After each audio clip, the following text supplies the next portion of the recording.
साल 2019 में जब दुनिया ने पहली बार किसी रियल ब्लैक होल की फोटो देखा था ना, तो पूरी साइंटिफिक कम्युनिटी शॉक्ड रह गई थी, क्योंकि वो फोटो बिल्कुल वैसा ही दिख रहा था जैसा 5 साल पहले 2014 में इंटरस्टेलर मूवी में दिखाया गया था।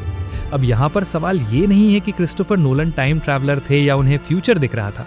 असली सवाल तो ये है कि आखिर इंटरस्टेलर की साइंस इतनी एक्यूरेट कैसे थी कि 5 साल बाद रियलिटी बिल्कुल वैसी ही निकली। दरअसल इस फिल्म के पीछे का मास्टरमाइंड था किप थॉर्न, एक नोबेल प्राइज विनर फिजिसिस्ट जिन्होंने ग्रेविटेशनल वेव्स को डिस्कवर किया था। और जब किप ने इस फिल्म के लिए ब्लैक होल को डिजाइन किया था ना, तो उन्होंने आइंस्टाइन के इक्वेशंस को सुपर कंप्यूटर्स में डालकर हर एक डिटेल को कैलकुलेट किया था। नतीजा क्या हुआ? विजुअल इफेक्ट्स टीम ने जब वो इमेज क्रिएट की तो वो इतनी एक्यूरेट थी कि उस एक सीन से 3 नए साइंटिफिक पेपर्स पब्लिश हो गए। अब जरा सोचो, एक हॉलीवुड मूवी से साइंटिफिक पेपर्स पब्लिश हो रहे हैं। ये तो हुआ ना रियल साइंस और सिनेमा का परफेक्ट ब्लेंड। लेकिन असली मजा तो अभी बाकी है दोस्तों, क्योंकि आज के इस वीडियो में हम सिर्फ ये नहीं जानेंगे कि इंटरस्टेलर की साइंस कितनी रियल थी, बल्कि हम ये भी समझेंगे कि क्या इंसानियत को वाकई में एक दिन जनरेशन शिप्स में रहकर दूसरे प्लैनेट्स पर जाना पड़ेगा या नहीं। क्या ब्लैक होल के पास जाना सच में पॉसिबल है?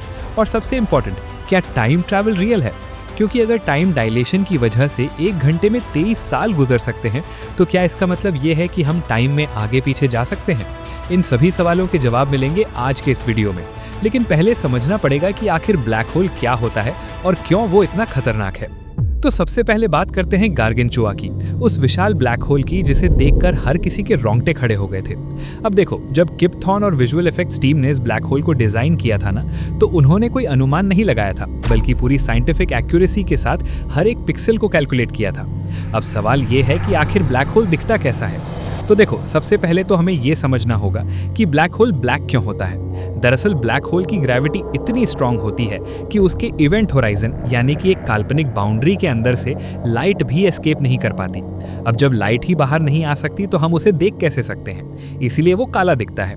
लेकिन इंटरस्टेलर में जो ब्लैक होल दिखाया गया था ना, वो सिर्फ एक काला गोला नहीं था, बल्कि उसके चारों तरफ एक चमकती हुई सुनहरी रिंग थी। अब ये रिंग थी क्या? ये थी अक्रीशन डिस्क। बेसिकली जब ब्लैक होल के आसपास गैस, डस्ट और दूसरे मैटर के पार्टिकल्स होते हैं ना, तो ब्लैक होल की ग्रेविटी उन्हें अपनी तरफ खींचने लगती है। लेकिन वो सीधे ब्लैक होल में नहीं गिरते, बल्कि उसके चारों ओर एक डिस्क की शेप में घूमने लगते हैं, बिल्कुल जैसे पानी नाली में जाते समय घूमता है। अब यहाँ पर मजेदार बात यह है कि ये पार्टिकल्स इतनी तेज स्पीड से घूम रहे होते हैं कि लाइट स्पीड के करीब 90% तक पहुंच जाते हैं। और जब कोई भी चीज इतनी हाई स्पीड से मूव करती है, तो फ्रिक्शन की वजह से वो एक्सट्रीमली हॉट हो जाती है। कितनी हॉट? लाखों डिग्री सेल्सियस तक। इतना हॉट कि वो चमकने लगती है, और यही चमक हमें अक्रीशन डिस्क के रूप में दिखती है। लेकिन गार्गेंचुआ में एक और चीज थी जो बहुत ही यूनिक थी। अगर आप ध्यान से देखेंगे तो आपको पता चलेगा कि अक्रीशन डिस्क सिर्फ ब्लैक होल के साइड्स पर ही नहीं दिख रही थी, बल्कि ऊपर और नीचे भी दिख रही थी।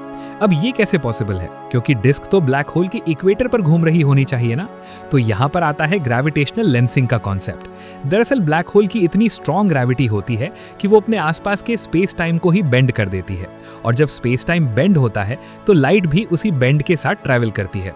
तो अक्रीशन डिस्क के पीछे से आने वाली लाइट ब्लैक होल की ग्रेविटी की वजह से ऊपर और नीचे की तरफ बेंड हो जाती है, और हमें वो डिस्क ब्लैक होल के ऊपर और नीचे भी दिखने लगती है। ये इफेक्ट इतना कॉम्प्लेक्स था कि इसे कैलकुलेट करने के लिए सुपर कंप्यूटर्स को महीनों तक काम करना पड़ा था। और जब 2019 में रियल ब्लैक होल की फोटो आई तो बिल्कुल यही इफेक्ट दिखा, जो प्रूफ करता है कि इंटरस्टेलर की साइंस कितनी एक्यूरेट थी। अब बात करते हैं फिल्म के सबसे माइंड ब्लोइंग कॉन्सेप्ट की, और वो है टाइम डायलेशन। याद है वो सीन जहां कूपर और उनकी टीम मिलर्स प्लैनेट पर उतरते हैं? वो प्लैनेट जहां पर पानी के विशाल वेव्स आ रहे थे। अब उस प्लैनेट पर टीम सिर्फ 3 घंटे और 17 मिनट बिताती है। लेकिन जब वो वापस अपने स्पेसशिप एंड्योरेंस पर लौटते हैं, तो वहां पर 23 साल 4 महीने और 8 दिन गुजर चुके होते हैं। अब ये सुनने में तो बिल्कुल इम्पॉसिबल लगता है ना? लेकिन ये है बिल्कुल रियल साइंस, और इसे समझने के लिए हमें समझना होगा आइंस्टाइन की थ्योरी ऑफ रिलेटिविटी को। तो देखो, आइंस्टाइन ने जो सबसे क्रेजी डिस्कवरी की थी वो ये थी कि टाइम एब्सोल्यूट नहीं है। मतलब टाइम हर जगह एक जैसी स्पीड से नहीं चलता। ये डिपेंड करता है 2 चीजों पर, पहला स्पीड और दूसरा ग्रेविटी। जितनी ज्यादा स्पीड या जितनी ज्यादा ग्रेविटी, उतना ही स्लो टाइम फ्लो होगा। अब मिलर्स प्लैनेट गार्गेंचुआ ब्लैक होल के बहुत करीब था। कितने करीब? इतने करीब कि वहां की ग्रेविटी पृथ्वी से करीब 130% ज्यादा थी। और इस एक्सट्रीम ग्रेविटी की वजह से वहां का टाइम पृथ्वी के मुकाबले बहुत स्लो चल रहा था। किप थॉर्न ने कैलकुलेट किया था कि मिलर्स प्लैनेट पर 1 घंटा पृथ्वी के 7 सालों के बराबर होगा और फिल्म में बिल्कुल यही दिखाया गया था।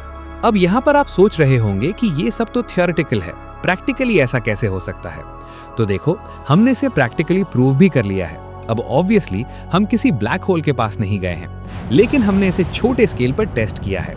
जीपीएस सैटेलाइट्स जो स्पेस में घूम रहे हैं ना, वो पृथ्वी से करीब 20,000 किलोमीटर ऊपर हैं। अब वहां पर ग्रेविटी पृथ्वी से थोड़ी कम है, इसीलिए वहां टाइम थोड़ा फास्ट चलता है। कितना फास्ट? सिर्फ 38 माइक्रोसेकंड्स प्रति डे। ये बहुत छोटा डिफरेंस लगता है, लेकिन अगर हम इसे कंसिडर नहीं करें तो हमारा जीपीएस हर दिन 10 किलोमीटर का एरर दिखाने लगेगा।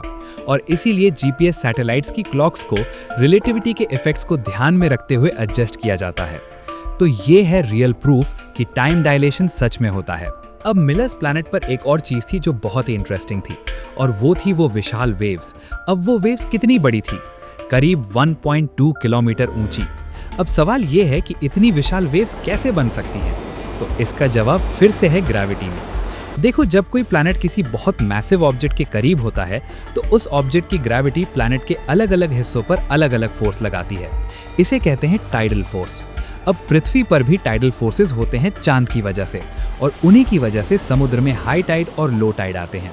लेकिन मिलर्स प्लैनेट पर टाइडल फोर्सेस इतने स्ट्रांग थे क्योंकि गारगेंचुआ चांद से करोड़ों गुना ज्यादा मैसिव था, और इसीलिए वहां के टाइड्स किलोमीटर्स ऊंचे थे।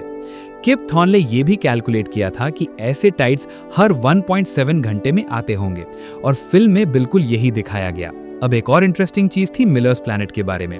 वो प्लैनेट परमानेंटली टाइडली लॉक्ड था गारगेंचुआ के साथ, मतलब उसका एक साइड हमेशा ब्लैक होल की तरफ होता था, बिल्कुल जैसे चांद का एक साइड हमेशा पृथ्वी की तरफ होता है। अब इसका मतलब ये हुआ कि वो विशाल वेव्स हमेशा प्लैनेट के एक ही साइड पर होती थी, और जो चीज फिल्म में पहाड़ों की तरह दिख रही थी वो असल में वेव्स थी जो प्लैनेट के चारों ओर घूम रही थी। ये डिटेल इतनी एक्यूरेट थी कि कई साइंटिस्ट्स ने इसे प्रेज किया। अब बात करते हैं एंड्योरेंस स्पेसशिप की, जो कि फिल्म का सबसे आइकॉनिक स्पेसक्राफ्ट था। अब इस स्पेसशिप की डिजाइन भी बहुत ही साइंटिफिकली एक्यूरेट थी। देखो, स्पेस में सबसे बड़ी प्रॉब्लम होती है जीरो ग्रेविटी की। जब आप स्पेस में होते हैं तो कोई ग्रेविटी नहीं होती, और लॉन्ग टर्म में जीरो ग्रेविटी इंसानी शरीर के लिए बहुत हानिकारक होती है। हमारी हड्डियां कमजोर होने लगती हैं, मसल्स कमजोर होने लगती हैं, और कई तरह की हेल्थ प्रॉब्लम्स आने लगती हैं। तो एंड्योरेंस में इसका सलूशन था रोटेशनल ग्रेविटी। स्पेसशिप एक बड़े व्हील की तरह डिजाइन किया गया था जो कॉन्स्टेंटली रोटेट करता रहता था। अब जब कोई चीज रोटेट करती है तो सेंट्रीफ्यूगल फोर्स क्रिएट होता है। ये वही फोर्स है जो आपको झूले में बाहर की तरफ धकेलता है। अब एंड्योरेंस में ये centrifugal force artificial gravity create करता था।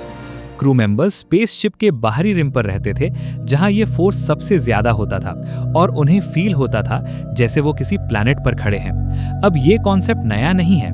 इसे पहली बार 1903 में रशियन साइंटिस्ट कॉन्स्टेंटीन tsiolkovsky ने प्रपोज किया था, और आज नासा और दूसरी स्पेस एजेंसीज भी ऐसे डिजाइन्स पर काम कर रही हैं। अब बात करते हैं वर्म होल की, जो फिल्म में सैटर्न के पास दिखाया गया था। देखो, वर्म होल एक बहुत ही फैसिनेटिंग कॉन्सेप्ट है। बेसिकली ये स्पेस टाइम में एक शॉर्टकट है। इमेजिन करो कि यूनिवर्स एक बड़ा सा कागज है और 2 पॉइंट्स के बीच में बहुत ज्यादा डिस्टेंस है।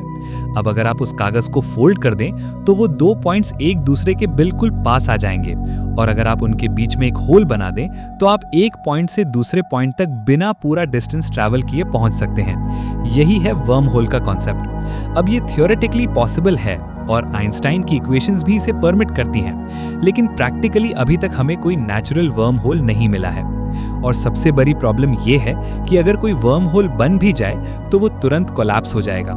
इसे स्टेबल रखने के लिए एक्सोटिक मैटर की जरूरत होगी, यानी ऐसा मैटर जिसका मास नेगेटिव हो। अब ये सुनने में वियर्ड लगता है क्योंकि हमने कभी ऐसा कोई मैटर नहीं देखा है, लेकिन थियोरेटिकली ये पॉसिबल है। क्वांटम फिजिक्स में कैसिमिर इफेक्ट नाम का एक फिनोमेनन है, जहां नेगेटिव एनर्जी डेंसिटी क्रिएट होती है। तो शायद भविष्य में हम इस तरह के मैटर को क्रिएट कर सकें और वर्म होल्स बना सकें, लेकिन अभी के लिए ये साइंस फिक्शन की कैटेगरी में ही है। अब आते हैं फिल्म के क्लाइमैक्स पर, जहां कूपर ब्लैक होल के अंदर जाते हैं। अब ये सीन बहुत ही इमोशनल और विजुअली स्टनिंग था, लेकिन साइंटिफिकली कितना एक्यूरेट है? तो देखो, नॉर्मली अगर कोई इंसान ब्लैक होल में गिरे तो स्पगेटिफिकेशन नाम का एक प्रोसेस होता है। बेसिकली ब्लैक होल की ग्रेविटी इतनी स्ट्रांग होती है कि आपके शरीर के अलग अलग पार्ट्स पर अलग अलग फोर्स लगता है। आपके पैर पर जो फोर्स होगा वो आपके सिर पर लगने वाले फोर्स से बहुत ज्यादा होगा, और इस डिफरेंस की वजह से आपका शरीर स्पगेटी की तरह खिंच जाएगा और फाइनली आपके एटम्स अलग अलग हो जाएंगे। लेकिन किप थॉर्न ने एक इंटरेस्टिंग पॉइंट दिया था। अगर ब्लैक होल सुपर मैसिव है यानी बहुत ज्यादा भारी है तो इवेंट होराइजन बहुत बड़ा होगा और टाइडल फोर्सेस उतने स्ट्रांग नहीं होंगे। तो थियोरेटिकली आप इवेंट होराइजन को क्रॉस कर सकते हैं बिना तुरंत मरे, लेकिन उसके बाद क्या होगा ये कोई नहीं जानता, क्योंकि इवेंट होराइजन के अंदर से कोई इंफॉर्मेशन बाहर नहीं आ सकती। फिल्म में जो टेसरैक्ट दिखाया गया था वो एक क्रिएटिव इंटरप्रिटेशन था हायर डायमेंशंस का। थ्योरेटिक फिजिक्स में स्ट्रिंग थ्योरी कहती है कि हमारी यूनिवर्स में 10 या 11 डायमेंशंस हो सकते हैं। हम सिर्फ 3 स्पेशियल डायमेंशंस और एक टाइम डायमेंशन को परसीव कर पाते हैं। बाकी के डायमेंशंस इतने कॉम्पैक्ट हैं कि हम उन्हें नहीं देख पाते। तो टेसरैक्ट सीन ये दिखाने की कोशिश कर रहा था कि अगर आप हायर डायमेंशंस में जा सकें तो टाइम एक फिजिकल डायमेंशन की तरह हो सकता है। आप पास्ट, प्रेजेंट और फ्यूचर को एक साथ देख सकते हैं। ये एक बहुत ही इंटरेस्टिंग आइडिया है, लेकिन ये स्पेक्युलेटिव है। हमारे पास अभी कोई एविडेंस नहीं है कि ऐसा पॉसिबल है। अब सबसे इंपॉर्टेंट सवाल, क्या इंसानियत को वाकई में एक दिन जनरेशन शिप्स में रहना पड़ेगा? देखो दोस्तों, ये सवाल अब सिर्फ साइंस फिक्शन नहीं रह गया है। Climate change, resource depletion, population growth, ये सब प्रॉब्लम्स को देखते हुए कई साइंटिस्ट्स मानते हैं कि हमें एक मल्टी प्लैनेटरी स्पीशीज बनना होगा। स्टीफन हॉकिंग ने कहा था कि अगले 100 सालों में हमें दूसरे प्लैनेट्स पर कॉलोनीज बनानी होंगी। एलॉन मस्क का स्पेसएक्स मार्स को कॉलोनाइज करने पर काम कर रहा है। नासा का आर्टेमिस प्रोग्राम मून पर परमानेंट बेस बनाने की प्लानिंग कर रहा है। लेकिन अगर हमें सोलर सिस्टम के बाहर जाना है तो जनरेशन शिप्स ही एक रियलिस्टिक ऑप्शन है, क्योंकि नजदीकी स्टार सिस्टम प्रॉक्सिमा सेंटोरी तक पहुंचने में भी करंट टेक्नोलॉजी से हजारों साल लग जाएंगे, और इंटरस्टेलर में जो प्लैनेट्स दिखाए गए थे वो तो दूसरी गैलेक्सी में थे।